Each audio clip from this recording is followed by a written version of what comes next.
Coming up on The Returned. Showed me was a ring of fire. He asked, "Are you ready?"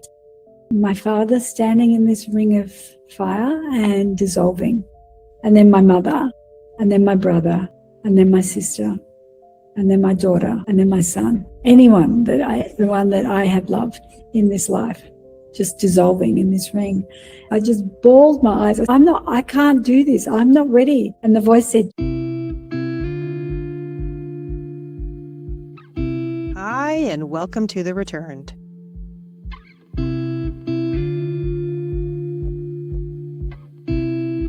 The truth always follows you back.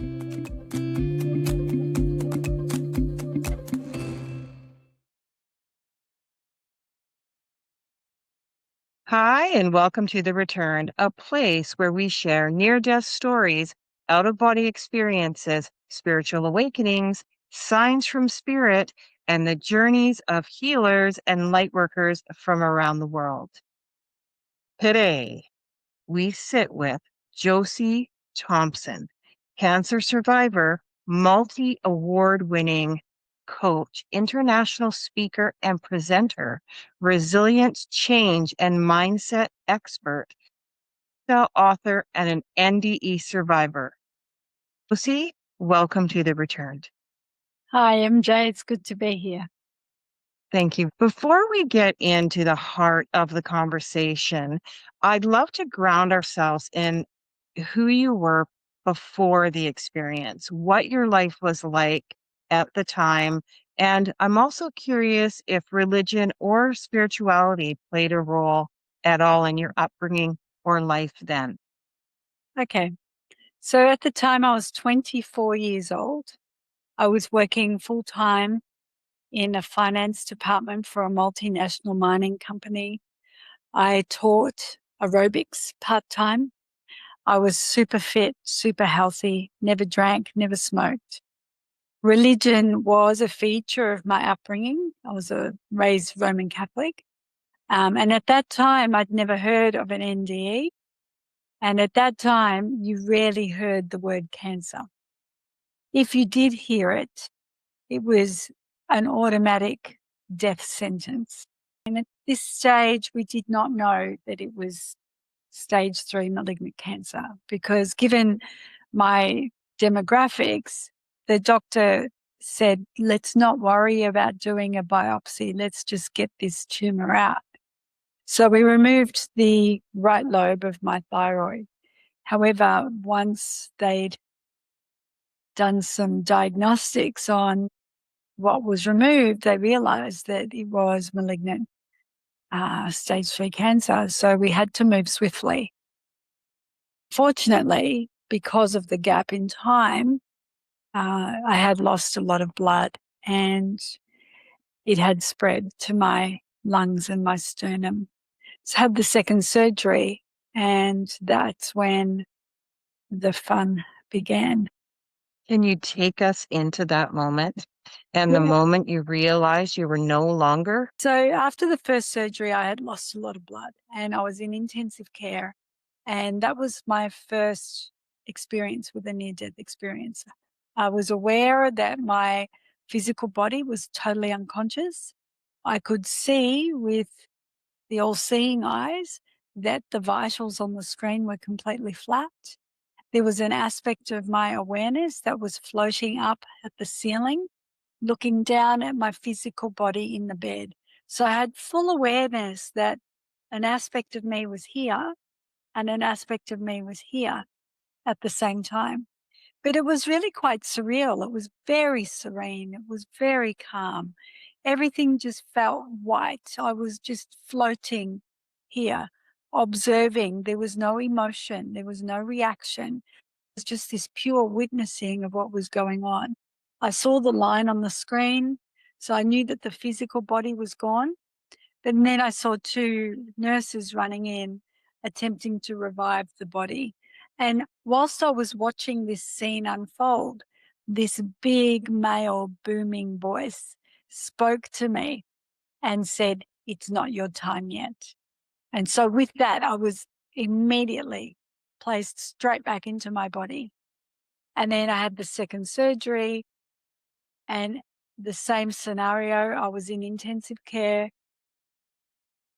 totally unconscious, and then again floated up to the ceiling, looking down at my physical body, seeing that flat line on the screen, watching these nurses reviving the body. And again, this voice presented, it's not your time yet. It was very assertive, and it was not a voice I'd heard before or was familiar with at the time, but it was a voice you wouldn't mess with at all. So I was back in the body, and the rest is, that was it. That was welcome to the experience of what a near-death experience is all about. So when I woke up, I was like, did that actually happen? Like, did I actually flatline? And when I asked the nurses about it, they said, how did you know? Because I was completely unconscious. Like, how would I know that? And I could tell you, MJ, every conversation that was had in that room, where people were seated, what they were wearing, who said what, and I was totally unconscious. You know, the voice. Who was the voice to you? At the time, I didn't know who the voice was. It was many years later that I discovered who the voice was. And that was when I was preparing for a cranial surgery in 2010. So on Christmas Eve 2009, I was diagnosed with a lesion that needed to be removed from the frontal cortex. And a girlfriend of mine said, you must go and see this spiritual healer in Sydney and before you have the surgery a month later. And I thought, okay, I'll give her a call. So I called her and I said, is there any chance I can see you within the next 4 weeks? And she laughed at me because she normally has a very long waiting list. She managed to fit me in 2 days before my surgery. She had no knowledge of the surgery. And when I was there, I had never had an experience of a trans channeler before.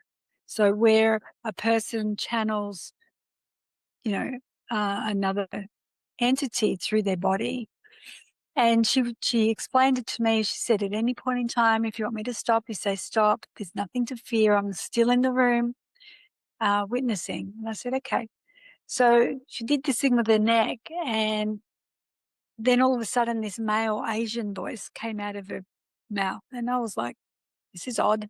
And I had just finished my level 2 Reiki certification. And it was actually the doctor who invented Reiki. And he was speaking to me that in 2 days' time, I would be given a number of options, but these are the only things I should consider. And I was like, okay, got it. And then she returned and then she said, oh, there's someone else. She did this thing with her neck, and then all of a sudden her body literally grew in the seat. And then this great big booming male voice came out of her body, and I recognized it immediately. And tears were streaming down my face. Tears of connecting with something that just felt so unconditionally loving. I knew I was in the presence of unconditional love. And when this voice spoke, it was very direct, was very concise and precise. And the voice said, in 2 days' time, you'll be given a choice and you must decide. And went on to explain what all that meant. And there's no way this woman would have known any of this. And anyway, through that conversation, I actually had the courage to say, who are you? And then the voice said, I am Archangel Gabriel. And as soon as those words were uttered, it was like I remembered a lifetime of connection with Archangel Gabriel. As a child, I was connected to Archangel Gabriel. I would speak to Archangel Gabriel all the time. I would have a spare chair beside me everywhere I went, and that was for my Archangel. And I would tell people this. And then one day, a woman said, that's nonsense, don't be so silly. And she sat there. And I remember feeling so crushed. I would have been about 7 or 8. And then that connection was extinguished until 2010. And Archangel Gabriel has not left me since. So interesting. Mm. Very interesting. You must have been quite confused. I wasn't confused. It was like MJ, I was remembering something. And that reconnection was incredibly uplifting and reassuring. And I was given guidance for how to approach the surgery. Now, post surgery, I was when I had actually, I didn't have, that's when I connected with the Archangel. And then my third NDE occurred in 2023. So we're fast forwarding now, many years later. 2022, I had been diagnosed with a chronic neurological disorder. And it was really quite debilitating. And we tried every trial drug. We tried ketamine, hospital supervised, and it was very temporarily successful. And on the second time I tried that treatment, my body went into toxic shock. And as a consequence of that, again, the body flatlined. But this time, the NDE was very different. What occurred was I was aware that there was a lot of panic within me going on, and I was in a lot of pain, and I had tried to let the nurses know about it, but the hospital care at the time, this was post-COVID, things had changed, the protocols were loosened, and the care just wasn't there. And I was laying there, and then I felt myself slipping. And as I slipped out of the conscious awareness, all of a sudden I became aware of this beautiful golden grid rising from my physical body. And at the same time, I was aware of this beautiful, bright white Taurus light coming in towards me from the right-hand corner of the room. So the grid was being, taken up and out of my solar plexus area. And then the white light was coming down almost to collect it. And I was observing somehow in this in-between space. The body's unconscious, but I'm fully awake in this in-between space, watching this scene playing out. And I said, wait, hold on, am I dying here? And I realized there was this, this moment of panic that I was actually dying. And I actually said, I haven't said goodbye yet. And in an instant, I was able to be in the garden, interstate, saying goodbye to my father. I was able to be in the kitchen with my mother, saying goodbye to her. I was able to be in the car with my brother, saying goodbye to him. At my sister's house, saying goodbye to her, with both my children down the coast, saying goodbye to them. And then back in the room in this suspended space. And then I actually said, okay, I'm ready now. So aware that the physical body was already out, but I was still consciously awake in this other space. And then the weirdest thing happened. This other voice rose up and assertively said, not so fast. It's not you that decides when to tap out. It's me. And I was like, who's that? It was really, it felt confronting actually. And I recognized the voice, but I wasn't aware right there in that moment who that voice was. It sounded like me. And this voice went on to say, you've used me, you've abused me, you've ignored me, you've pushed me. And it went on and on and on. And that's when it said, again, so it is I that decides when you tap out, not you. And I realized in that moment that was the voice of my body. This temple of God that we hear about, how our body is a temple. I knew the words, I'd heard the words, but I hadn't fully appreciated the significance or the embodiment of what that meant. And all of a sudden, I was hearing the voice of this body. And I could feel physical tears coming down my face. I felt ashamed because everything this voice said was true. I had not honored and taken care of this vessel for what it really was. And I essentially begged for mercy. I said, I am so sorry. I didn't realize. the significance of what this is. And I begged, I said, please give me one more chance. I will never take you for granted again. And here I am. And the relationship to the body is very different now.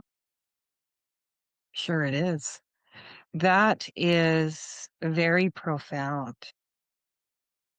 I was just completely immersed in that. Sometimes I think we don't think how much we do take our bodies for granted. That hits a little hard. Absolutely. And I think Mm. about what I've been able to live through. The body, when you think about what it does without our conscious awareness, it's miraculous. And we take every single heartbeat and every single breath for granted. Like, what are we putting into this system? How can we expect to have a good long life if we're not actually honoring this system with care and with love that it deserves? Geez, that really hits a different way when you say this. Mm. You know, can I ask you, why do you feel you had to have these three experiences? So the first thing that comes to me is to remember, Mm. for me to remember, and then to help remind other people that we are connected to something far greater than what we know. And when we connect to that, we're never alone and we have all the help we need. And that knowing gives you great comfort. Mm. Did you experience after effects from your experiences? My life is not what it was before these experiences. When you have these experiences, your awareness is burst open to a knowing that you didn't have before. And so I know I'm connected to source. I know I'm connected to something greater than me. And I know that it's capable of miracles because I'm still here. And now, like, I've had phenomenal experiences, like I had a dream where I was dreaming about this cave. And it was a dream that kept occurring over 4 nights. And then I woke up and I said, where's this cave? And the voice responded immediately and said, Delphi. So what do you do when you get a message like that? You take a trip to Delphi. So that's what I did, looking for a cave. And at this stage, I had, was going through this neurological disorder. And it was funny because I get to Delphi, I'm looking for a cave. Everyone's telling me there's no cave until I find a little old lady who tells me that there is a cave 17.5 kilometers up a mountain. Long story short, I find this cave. But what happens within that cave is something that totally blew my mind. I walked inside it and a voice started speaking through me and asserted, I am here. And after about the third or fourth time, I'm like, yeah, I know I'm here, but that wasn't me saying that. And then I was cued to go to the back of this cave and started seeing all these beautiful colored lights everywhere. And I'm like, where are these lights coming from? It's impossible. It's black. And while I was in that cave, the most extraordinary things happened.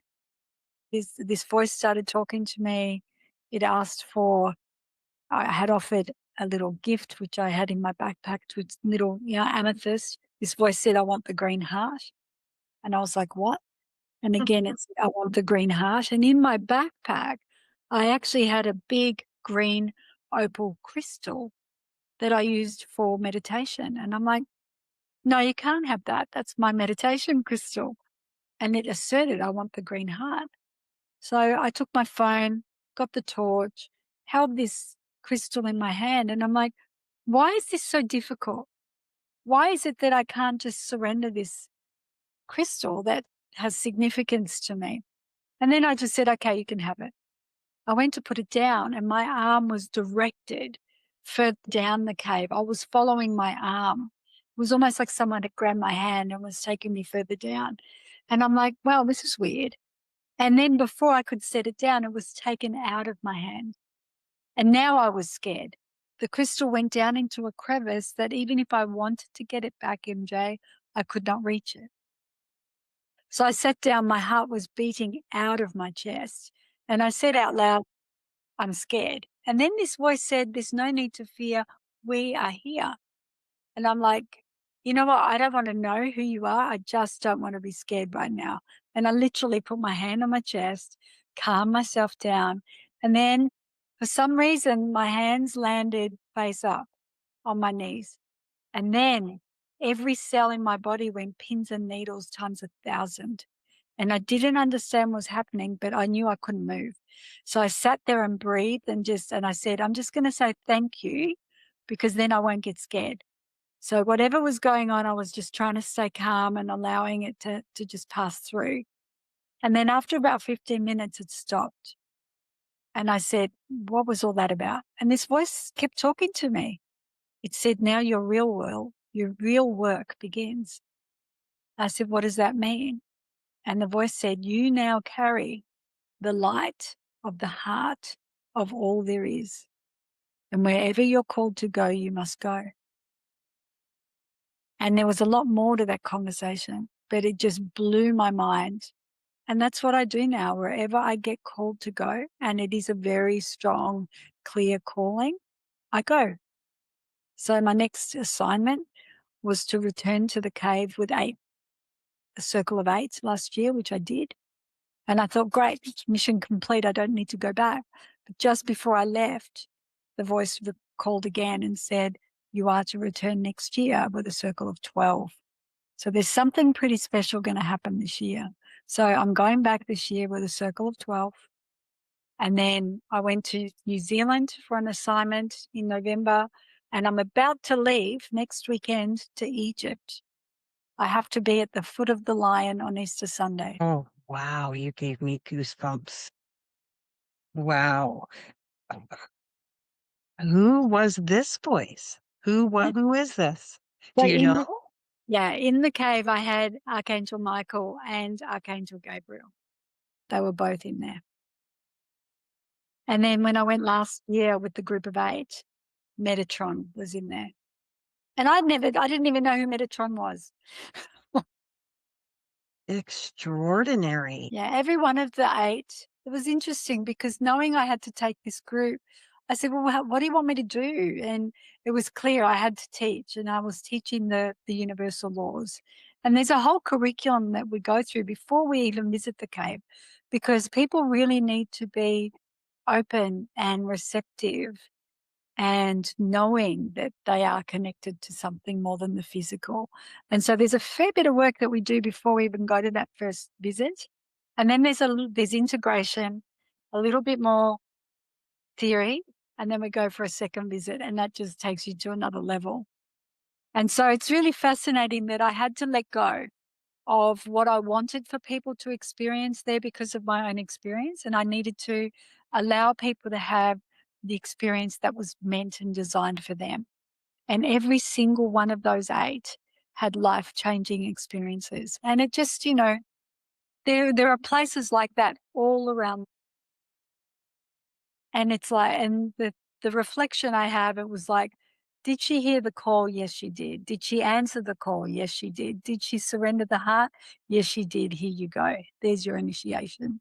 But until you take inspired action, and I believe everyone has these calls, but then we rationalize them away. They're either inconvenient, too expensive, not the right time, doesn't make sense. And the head comes in and interferes. But when you follow the heart and the heart says, go, you don't doubt that.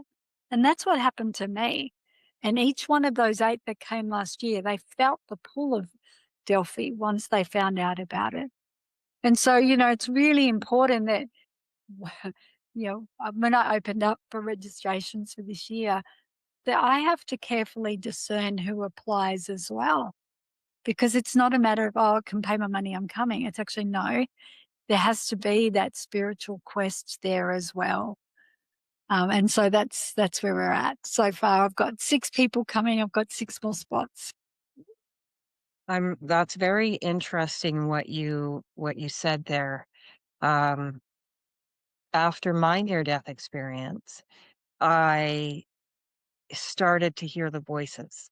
So, I started to hear on my right side, and then I started to hear just recently over top of me, uh, a very deep, a very deep, assertive voice, which I thought was God because I got the call. I know what you mean when you say, when you get the call, you do. Like, you get it, and you don't overthink it. You know that I know what you're saying when you say that because I got the call for this podcast, which I was even given the name for. Mm. So, but the interesting part is I can also resonate is that one night I was in bed and no one was awake and I had woken up in the middle of the night and I had thought in my head, I thought, oh, I don't think I can continue this YouTube thing. Only in my head because I'm like, this is so hard. I'm a graphic artist, I'm trying to, this is hard. It was in the beginning. No word of a lie. This voice came in like a vibration, like a wave above me. I got goosebumps every time I say it. And it was so bold. It said, you will not stop.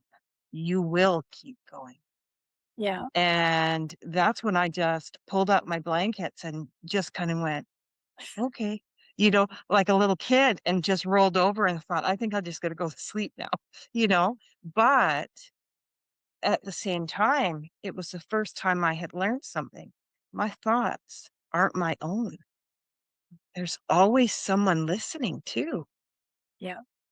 It really changes the way you think inside yourself when you have an experience like that.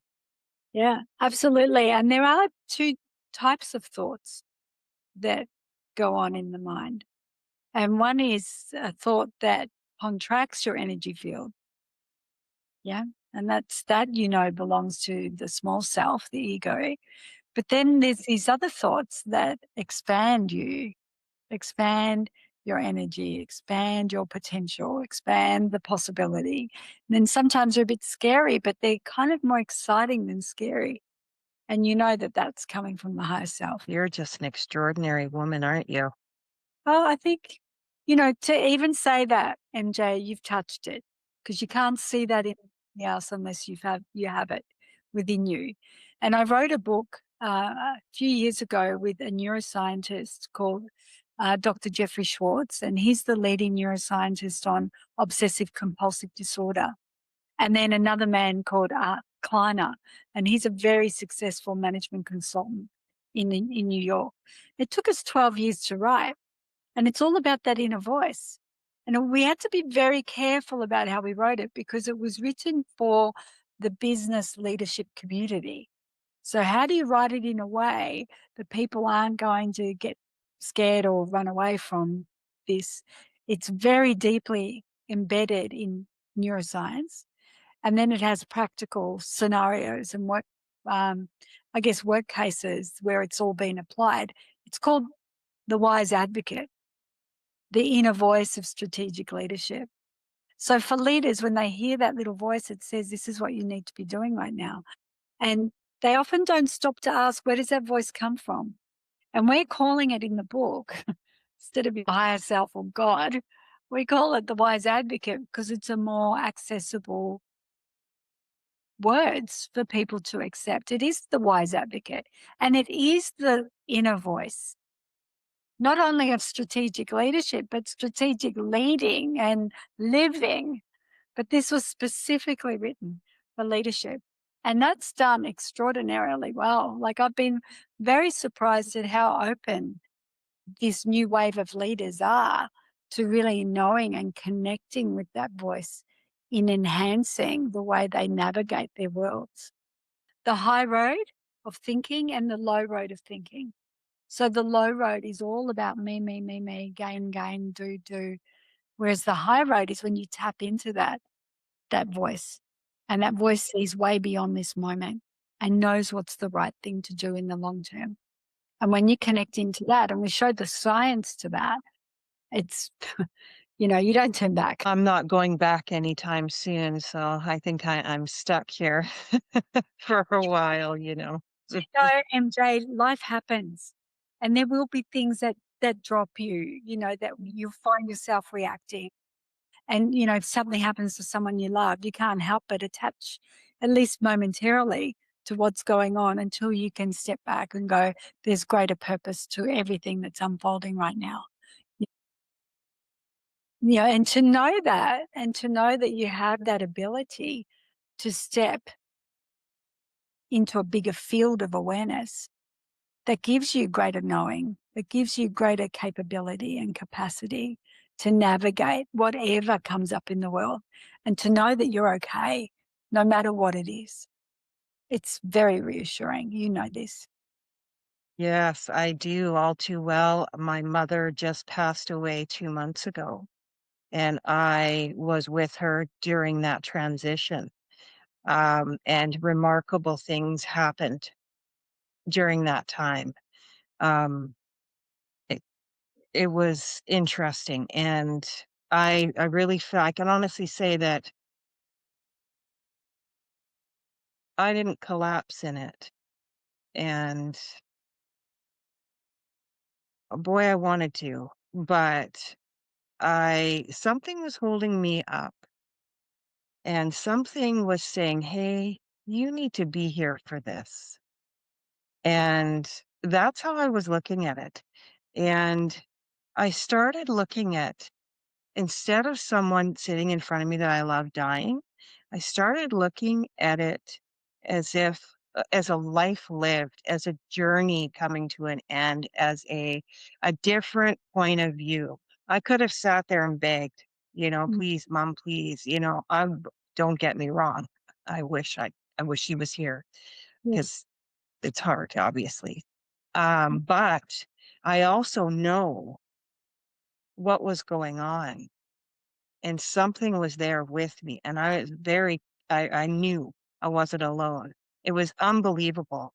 It was 10 days of wow, Yeah. 10 days. Yeah.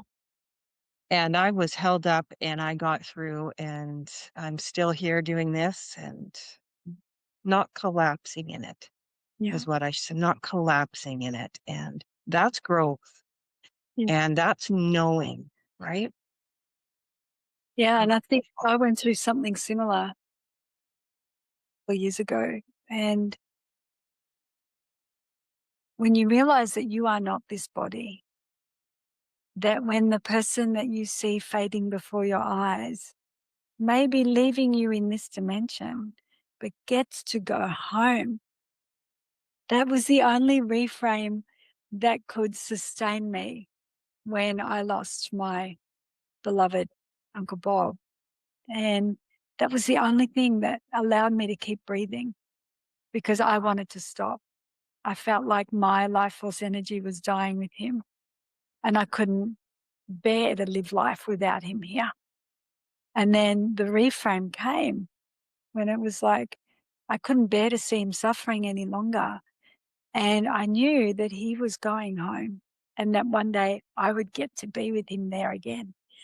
And the strangest thing for me is I feel closer to him now than when he was here in flesh. Like, okay, I miss the hugs like you wouldn't believe. I miss not hearing his voice every day. But I can feel him with me every single day.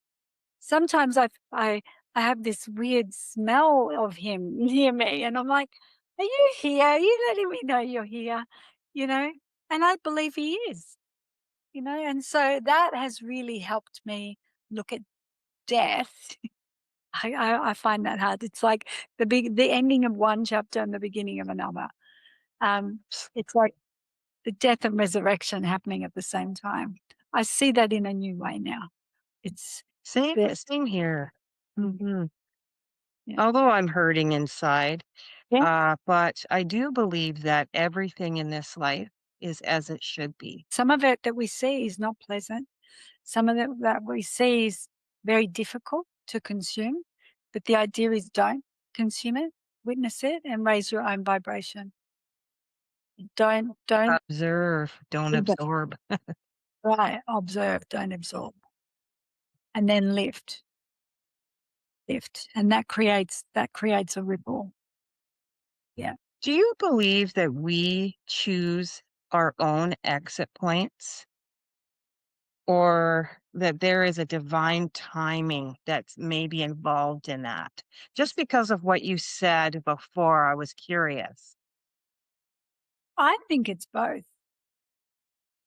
I think what I saw when I saw that golden grid coming out of my body for a while, I was like, what is that? And what I've come to understand it as, it was my soul grid. It was what I came here to experience in this lifetime. So, a lot of people are familiar with birth charts, yeah, with these lines everywhere and the planets everywhere. That was what this was. It's showing me what I signed up for in this lifetime. And it was coming up to go to the light, right? And so I think on that chart, there is a time where it says, okay, and now you go home. You get to go home. Josie, where do you think we are when we pass away? Where do we go? Where do we go when we have a near death experience? Like, are we right? Is everything right here with us? Do you think? Or is it like up there in space, or, where do you think, in your opinion? Yeah, I don't, time and space is an illusion. Like that last experience I had with the NDE where I could literally be here, there, and everywhere in the same instant. I was like, whoa, time and space is an illusion. It's happening in this now moment. So I think, we know that energy doesn't ever die. It just it transforms in terms of its shape. So I think it's here, there, and everywhere. It's right here in this I moment. agree. It's right here. We just maybe can't see it. We maybe can't feel it. We maybe can't hear it. But at some level, when you connect with it, you just know it. You're breathing it every day. After all the experiences that you've had, you spoke and said that these changed, everything changed for you after them. Did it change how you showed up in the world? Yeah. This might make me a little bit teary. One of the things that Archangel Gabriel showed me was a ring of fire. And I said, what is this? And all he said was, are you ready? And I said, I think so. And he asked again, are you ready? And then I said, yes. And then the vision that came was my father standing in this ring of fire and dissolving. And then my mother, and then my brother, and then my sister, and then my daughter, and then my son. The one that I have loved in this life, just dissolving in this ring. And at this time, just witnessing this, I just bawled my eyes. I said, I can't do this. I'm not ready. I can't do this. And the voice said, you said yes. And was basically showing me just not to attach, that the nature of love is eternal. Like the love that you feel with mum, it's here right now. Even though she's physically not here, you feel it. It's there. It's eternal. That's the nature of the truth of who we are. And so it was showing me, do not attach to anything or anyone, because that is the cause of suffering. And so I've been going through phases of releasing attachments, things that, my belongings, if you like. I'm just giving things away. I'm selling things. I'm really lighting up my load, because the words were travel lightly. And I'm smiling more. I'm grateful for so much more. I'm consciously aware of, who I am in the world and what I'm here to do, which is to be of service to love and light and healing. That's it. Wherever I'm called to go, I go. like music to my ears. Seriously, you're a beautiful person. Holy. So, if I could ask you, do you have services or offerings or practices? I know you have books, but if anyone watching would like to follow or connect with you, how would they do so? Could you tell us that? Yes, I have a website, josiethompson.com, and I have a free newsletter I write every month. I do healing circles online every month, and they're by donation. Oh, And I also take sacred journeys to Delphi at this time. And I know that when I get back from Egypt, I get a sense that Egypt will be added to the list. And I take an intimate group to Bali as well each year. beautiful. And Absolutely beautiful. Facebook, I write Thankful Thursday every Thursday, filled with light and love. So we're at the point of our conversation that I whip out the return signature question. Okay. Because what would the return be without having a signature question, right? Mhm. So everyone, Josie, returns with a truth. What truth did you return with that you would want humanity to know right now? Forgive everything and love everyone. That's beautiful. Josie, you didn't just survive cancer, you crossed into eternity and were sent back with a huge purpose. I want to thank you for sharing your journey, sharing your light, and sharing your courage here on the return today. And to the audience, if there is something that you take away from this conversation, let it be this. Even in our hardest moments, we may not be as alone as we feel. There are things moving, guiding, and holding us, even when we don't understand them. So, whatever you're facing right now, trust the story is still unfolding, just as it should be. Thank you for watching. And until next time, stay open, stay curious, and keep returning to the truth within you.